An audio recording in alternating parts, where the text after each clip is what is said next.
ओम शांति।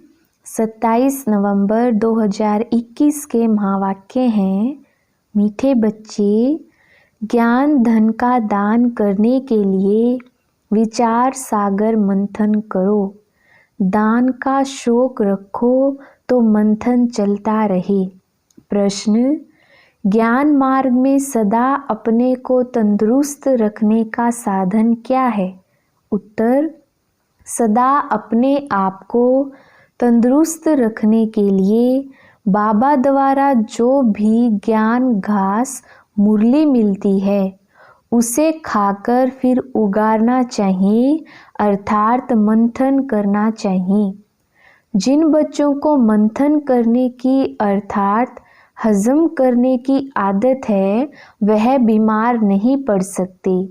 सदा तंदुरुस्त वह है जिसमें विकारों की बीमारी नहीं। गीत: तू प्यार का सागर है। ओम शांति। बच्चों ने गीत सुना। मनुष्य जो भी गीत आदि बनाते हैं, शास्त्र आदि सुनाते हैं, समझते कुछ भी नहीं है। जो कुछ पढ़ते आए हैं उससे कोई का कल्याण नहीं हुआ है और ही अकल्याण होता आया है। सर्व का कल्याणकारी एक ही ईश्वर है। तुम समझते हो हमारा कल्याण करने वाला आया हुआ है, कल्याण का रास्ता बता रहे हैं। खास तुम भारतवासियों का, आम सारी दुनिया का कल्याण करने वाला एक बाप ही है। सतयुग में सबका कल्याण था। तुम सब सुख धाम में थे और बाकी सब शांति धाम में थे।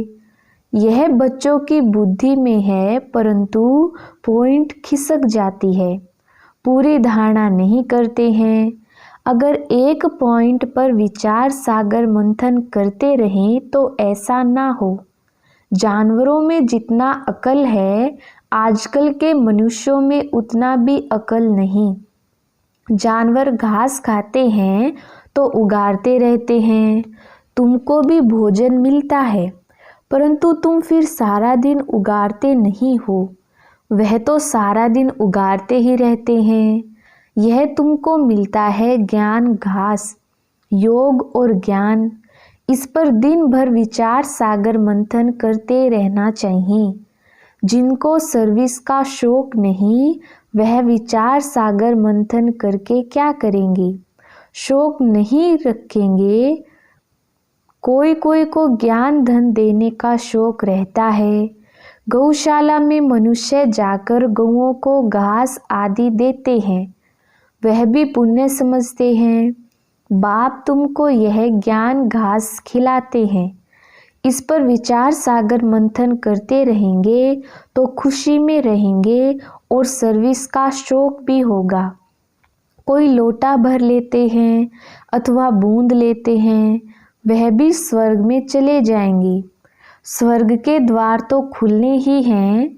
यूं तो ज्ञान सागर को हप करना है। कोई तो सारा हप करते हैं, कोई तो बूंद लेते हैं, फिर भी स्वर्ग में तो जाएंगे। बाकी जितना जितना धारणा करेंगे उतना ऊंच पद पाएंगे। बाकी स्वर्ग में एक बूंद से भी चले जाएंगे। मनुष्य मरते हैं तो उनको गंगा की एक बूंद देते हैं। कोई कोई घर में सदैव गंगा जल ही पीते हैं। कितना पीते होंगे? गंगा तो बहती रहती है, उनको तो कोई हप कर ना सके। तुम्हारे लिए तो गाया हुआ है, सागर को हप कर लिया। जो ज्ञान सागर के नज़दीक आ जाते हैं, जास्ती सर्विस करते हैं, वही विजय माला में पिरोए जाते हैं। जितना जितना जो हप करते हैं और दूसरों का कल्याण करते हैं वह पद भी पाते हैं। जितना धारणा करेंगे उतना खुशी भी होगी। धनवान को खुशी होती है ना। जिनके पास बहुत अथाह धन होता है दान करते हैं। कॉलेज, धर्मशाला, मंदिर आदि बनवाते हैं तो उन्हें इतनी खुशी भी रहती है। यहाँ तो तुमको मिलते हैं अविनाशी ज्ञान रतन। 21 जन्मों के लिए अविनाशी खजाना, जो अच्छी रीति धारण कर फिर दान भी करते हैं, उन्हें अच्छा पद मिलता है। कोई कोई बच्चे लिखते हैं, बाबा हमको दिल होती है नौकरी छोड़ इस रूहानी सर्विस में लग जाएं, प्रोजेक्टर प्रदर्शनी लेकर फिरते रहें, एक बूंद भी कोई को मिलेगी तो कल्याण हो जाएगा। सर्विस का बहुत शौक है। बाकी हरेक की अवस्था को बाबा जानते हैं। सर्विस के साथ फिर गुण भी चाहिए, ना क्रोध होना चाहिए, ना कोई उल्टा सुल्टा ख्याल आना चाहिए, विकारों की कोई भी बीमारी ना हो, तंदुरुस्ती अच्छी चाहिए। जिनमें विकार कम हैं, बाबा कहेंगे यह तंदुरुस्त है, बाबा महिमा करेंगे ना। गाया हुआ भी है, कौन कौन अच्छे महारथी हैं। उन्होंने फिर असुर और देवताओं की लड़ाई दिखाई है, देवताओं की जीत हुई। अब हमारी लड़ाई है 5 विकारों रूपी असुरों से। और कोई किस्म के मनुष्य असुर नहीं होते हैं। जिनमें आसुरी स्वभाव है उनको ही असुर कहा जाता है। नंबर 1 आसुरी स्वभाव है काम का, इसलिए सन्यासी भी इसे छोड़ भागते हैं। इन आसुरी अवगुणों को छोड़ने में मेहनत लगती है। रहना भी गृहस्थ में है, परंतु आसुरी स्वभाव छोड़ना है। पवित्र बनने से मुक्ति, जीवन मुक्ति मिलती है। कितनी भारी प्राप्ति है। वह तो घर बार छोड़ भाग जाते हैं, प्राप्ति कुछ है नहीं। इन चित्रों में कितनी अच्छी अच्छी बातें समझने की है। वे लोग तो सिर्फ चित्रों का शो करते हैं, सिर्फ चित्र देखने के लिए कितने जाते हैं, फायदा कुछ भी नहीं। यहाँ इन चित्रों में कितना ज्ञान है, इससे फायदा बहुत होता है। इसमें आर्ट आदि की कोई बात नहीं, ना कोई बनाने वाले की होशियारी आदि है। उन्होंने तो नाम चित्र पर लिखे हुए होते हैं। आर्टिस्ट को भी इनाम मिलता है। कोई इतना समझते हैं, हाँ बाप को तो जरूर याद करना चाहिए। इतना कहा तो भी प्रजा बनी, प्रजा तो अथाह बननी है। मैं तो हूँ ज्ञान का सागर, एक बूंद भी किसको मिलने से स्वर्ग में तो आ ही जाएंगे। तुम समझते हो प्रदर्शनी मेले से बहुतों का कल्याण होता है। ईश्वर कल्याणकारी है ना, तुम्हारा भी कल्याण हो रहा है, परंतु इसमें फिर अपना विचार सागर मंथन करता रहे, स्मृति में लाता रहे तो बहुत फायदा होगा। उल्टी सुल्टी बातें तो एक कान से सुन दूसरे कान से निकाल देनी चाहिए। बाप कहते हैं, मैं तुमको बहुत अच्छी बातें सुनाता हूँ। नंबर 1 मुख्य बात एक ही है, कोई को भी बाप का परिचय दो। बस एक बाप को याद करो, वही सब कुछ है। भक्ति मार्ग में बहुत ऐसे होते हैं, बोलो आप तो यह बहुत अच्छा करते हो, अंगुली से इशारा करते हैं, सब कुछ परमात्मा कराते हैं, वह सबका कल्याणकारी ऊपर में रहते हैं। रहती तो तुम आत्माएं भी वहाँ ही हो। यह सारी ज्ञान की बातें तुम अभी समझते हो। बाप कहते हैं, बच्चे अभी तुम्हारा यह कपड़ा सड़ गया है। सतयुग त्रेता में कितना अच्छा वस्त्र था, अब सड़ा हुआ वस्त्र कहाँ तक पहनेंगे। परंतु यह कोई भी समझते नहीं है। बाप आकर जब समझाए तब समझे। अभी तुम बच्चे समझते हो, ज्ञान देने वाला है एक बाप, वह है सागर। जो सागर हप कर लेते हैं वही विजय माला के दाने बन जाते हैं। वो सदैव सर्विस पर ही तत्पर रहते हैं। बाबा आए ही हैं बच्चों को पावन बनाने, पावन बनकर फिर वापस जाना है। जहाँ से आए हैं फिर वहाँ ही जाएंगे नंबर वार। आगे पीछे नहीं जा सकती हैं। नाटक में एक्टर्स का एक्ट टाइम पर होता है ना, इसमें भी जो एक्टर्स हैं वह नंबरवार अपने अपने समय पर आते जाएंगे। यह बेहद का नाटक बना हुआ है। ब्रह्म में हम आत्माएं बिंदी रहती हैं, वहाँ और कुछ क्या होगा। कहाँ एक आत्मा बिंदी, कहाँ इतना बड़ा शरीर। आत्मा कितनी थोड़ी जगह लेगी। ब्रह्म महत्त्व कितना बड़ा है। जैसे पोलार का एंड नहीं, वैसे ब्रह्म महत्त्व की भी एंड नहीं होती है। कितनी कोशिश करते हैं अंत पाने की, परंतु पा नहीं सकते। कितना माथा मारते रहते हैं, परंतु कोई चीज़ ही नहीं जिसको पकड़ें या पार जाएं। साइंस का घमंड कितना है, कुछ भी फायदा नहीं। सुना है ना, आकाश ही आकाश, पाताल ही पाताल। समझते हैं मून में दुनिया होगी, वह भी ड्रामा में उन्हों का पार्ट है। फायदा कुछ नहीं। बाप तो आकर हमको विश्व का मालिक बनाते हैं, कितना फायदा है। बाकी मून में जाओ, छू मंत्र से भभूत आदि निकालो, इससे फायदा क्या। अब तो हम बेहद के बाप से बेहद का वर्षा लेते हैं, कल्प कल्प लेते आए हैं। वर्ल्ड की हिस्ट्री ज्योग्राफी रिपीट होती है, यह चक्र फिरता रहता है।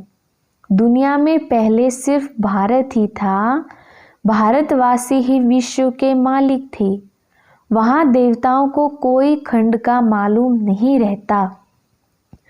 यह तो बाद में वृद्धि को पाते हैं। नए नए धर्म स्थापक आकर अपना अपना धर्म स्थापन करते हैं। बाकी वह कोई सद्गति तो नहीं करते हैं, सिर्फ धर्म स्थापन करते हैं। उनका क्या गायन होगा। मुक्ति धाम से आते हैं पार्ट बजाने। मनुष्य कहते हैं मोक्ष में बैठे रहें, इस आवागमन के चक्र में आए ही क्यों। परंतु इसमें तो आना ही है, पुनर्जन्म लेना ही है, फिर वापिस जाना है। यह बना बनाया ड्रामा का चक्र है। लाखों वर्ष का ड्रामा तो कोई होता ही नहीं। यह तो नेचुरल अनादि ड्रामा है। इसको कहा जाता है ईश्वरीय कुदरत। रचता और रचना की जो कुदरत है उसको जानना होता है। ऐसा कोई मनुष्य नहीं जो बैठकर पुरुषार्थ करे सृष्टि चक्र को जानने का। सृष्टि चक्र कैसे फिरता है यह ख्याल करना आएगा ही नहीं। सबसे पुराने से पुराना चित्र है शिवलिंग का। खुदा आया हुआ है, फिर उसका यादगार बनाते हैं। पहले जब शिव की पूजा शुरू होती है तो हीरे का लिंग बनाते हैं। फिर जब भक्ति रजोतमो हो जाती है तो पत्थर का भी बनाते हैं। शिव बाबा तो हीरों का नहीं है, वह तो एक बिंदी है। पूजा के लिए इतना बड़ा बनाते हैं। समझते हैं हम हीरे का शिवलिंग बनाएं, सोमनाथ के इतने बड़े मंदिर में एक बिंदी रखें तो समझ में भी ना आए। बाप समझाते हैं भक्ति मार्ग में क्या क्या होता है। साइंस वाले इन्वेंशन करते रहते हैं, अच्छी अच्छी चीज़ें निकालते रहते हैं, विनाश के लिए भी निकालते रहते हैं। आगे बिजली थोड़ी ही थी, मिट्टी का दीपक जलाते थे। बाप समझाते हैं मीठे मीठे बच्चे, थोड़े में राजी मत हो जाओ। अच्छी रीति धारण कर सागर को हप करो। जो अच्छी सर्विस करेंगे तो पद भी अच्छा पाएंगे। सारा दिन खुशी का पारा चढ़ा रहना चाहिए। यह तो छीछी दुनिया है, अब यहाँ से जाएंगे। पुरानी दुनिया तो खत्म होनी ही है, तैयारियां हो रही हैं। बाकी थोड़े दिन हैं, इसमें भी कितनी सर्विस करनी है। सारे भारत में तो क्या, विलायत में भी सब तरफ चक्र लगता रहता है। अखबारों द्वारा विलायत के कोने कोने तक भी पता लग जाना है। इस सीढ़ी के चित्र में झट समझ जाएंगे। बाप आता ही है बच्चों को फिर से स्वर्गवासी बनाने। बरोबर लक्ष्मी नारायण भारत में ही राज्य करके गए हैं। महिमा तो बहुत करते हैं कि भारत प्राचीन देश है। बहुत महिमा करते हैं भारत ऐसा था, भारत में ऐसी पवित्र देवियां थी। तुम जानते हो हम बाप से 21 जन्मों की प्रारब्ध पाते हैं। बाप बिल्कुल सिंपल पढ़ाते हैं। दिखाते हैं द्रौपदी के पांव दबाए, वह भी कुछ है नहीं। यह तो बाबा कहते हैं बच्चे भक्ति मार्ग में धक्के खाकर थक गए हैं। अब हम तुम्हारी थक दूर करते हैं। तुम धक्के खा खाकर पतित बन पड़े हो। बाप कहते हैं मैं तुम्हारी थक दूर कर रहा हूँ।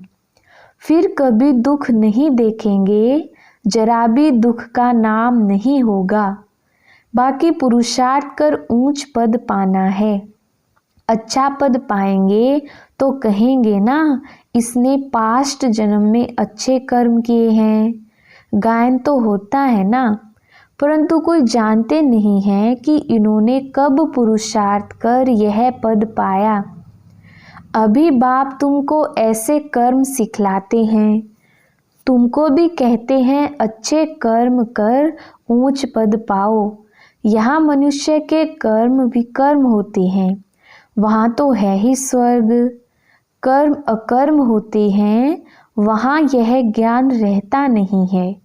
बाप कहते हैं कर्मों की गति मैं जानता हूँ। इस समय जो अच्छा कर्म करेंगे वह फल भी अच्छा पाएंगे। यह कर्म क्षेत्र है। कोई बहुत अच्छे कर्म करते हैं, कोई हैं जिन्हें सर्विस की ही तात लगी रहती है। पूछते हैं बाबा हमारे में कोई खामी है क्या? नहीं, सर्विस तो जितनी कर सकेंगे उतनी करेंगे। सर्विस वृद्धि को पाती रहेगी। सर्विस करने वाले भी निकलते जाएंगे। दिल में आथत है, बाकी थोड़े रोज हैं।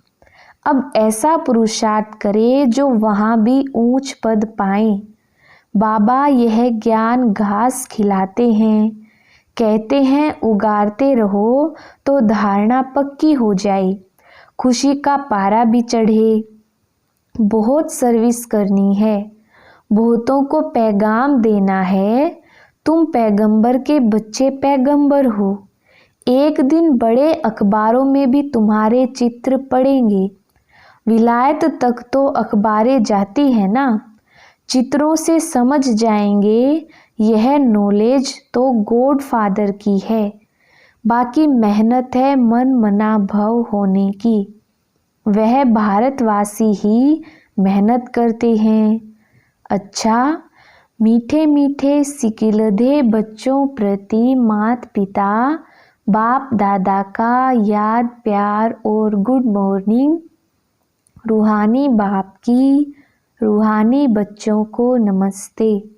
हम रूहानी बच्चों की रूहानी बाप दादा को याद प्यार गुड मॉर्निंग और नमस्ते जी। धारणा के लिए मुख्य सार। पहला पॉइंट है बाप जो अच्छी अच्छी बातें सुनाते हैं उन पर विचार सागर मंथन कर बहुतों का कल्याणकारी बनना है। उल्टी सुल्टी बातें एक कान से सुन दूसरे से निकाल देनी है। दूसरा पॉइंट है कोई भी आसुरी स्वभाव है तो उसे छोड़ना है। बाप जो ज्ञान घास खिलाते हैं उसे उगारते रहना है। वरदान सदा अपने पवित्र स्वरूप में स्थित रहे। गुण रूपी मोती चुगने वाले होली हंस भव। विस्तार आप होली हंसों का स्वरूप है पवित्र और कर्तव्य है सदैव गुणों रूपी मोती चुगना। अवगुण रूपी कंकड़ कभी भी बुद्धि में स्वीकार ना हो। लेकिन इस कर्तव्य को पालन करने के लिए सदैव एक आज्ञा याद रहे कि ना बुरा सोचना है, ना बुरा सुनना है, ना बुरा देखना है, ना बुरा बोलना है। जो इस आज्ञा को सदा स्मृति में रखते हैं वह सदा सागर के किनारे पर रहते हैं। हंसों का ठिकाना है ही सागर। स्लोगन: चलते फिरते फरिश्ता स्वरूप में रहना, यही ब्रह्मा बाप की दिल पसंद गिफ्ट है। अच्छा, ओम शांति।